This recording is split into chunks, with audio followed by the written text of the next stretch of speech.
Labvakar, meiti! Man te zariņi pierakstā, kāds jums tas vārds? Kas tad vēl par Zariņu ir bijis?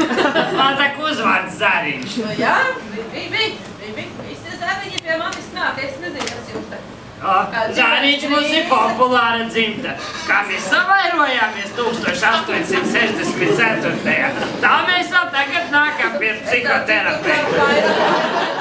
Kādēļ ģimenes lieta? Kādēļ tāds nosaukums? Tāpēc, ka viss ir par vienu ģimeni. Un tas ir tā kā, viena lieta, kas ir atgadījusies ar ģimeni. Ja to skatās tā, otrādāk skatoties, ir psihoterapeits, kurš izskata vienas ģimenes lietu, risina, mēģina viņus apakaļ salipināt kopā to ģimeni.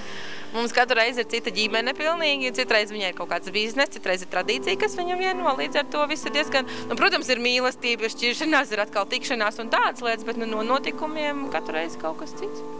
Visi apkārt tik strīdas, ienīst viens otru, un tāpēc patriecu viņus no mājas, kamēr pie prāta tie nāk. Ka spēlē, tad jau tu to centies tā pa īstam darīt un nevis spēlēt.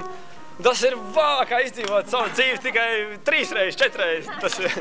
Un ar Lauru, un ar Austu. Jā, un ar visiem.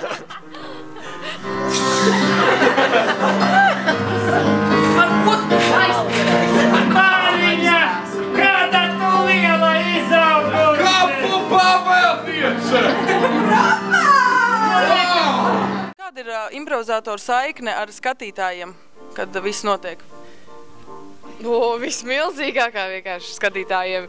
Mēs no sākuma dodam skatītājiem emocijas, enerģiju, viņi mums atpakaļ, un tad mums ir vēl vairāk enerģijas, lai mēs varētu spēlēt. Tā. Cik lielā mērā skatītāji varbūt ietekmē to, kas notiek tātad izrādē?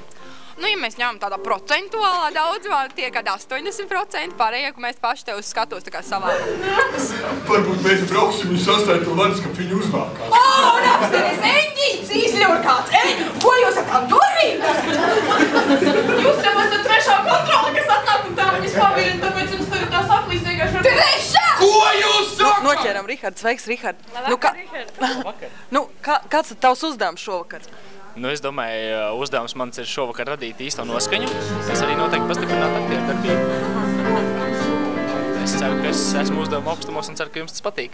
Pirmais brīdis vienmēr ir šoks, jo apjukums ir, protams, arī.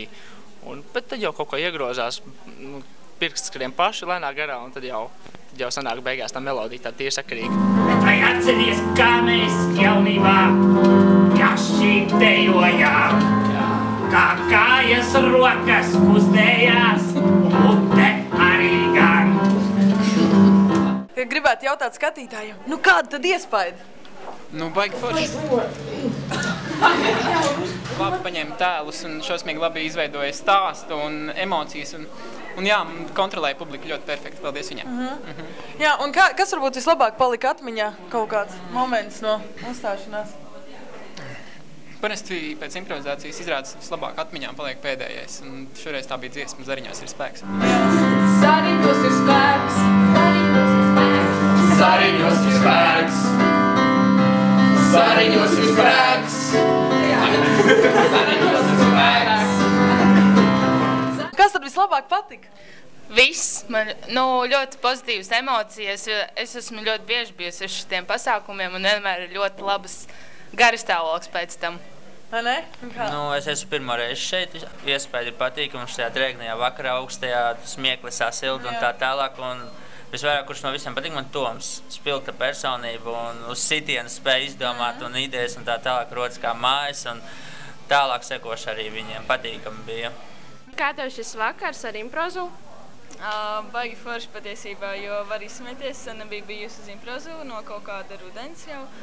Patika puišu trio, vienkārši ar pirts motīviem un tam līdzīgi. Uzmet garu! Jep! Tādās, kā mēs sēžam, pirti, veikši, ejam, laist, un citur. Latvijas!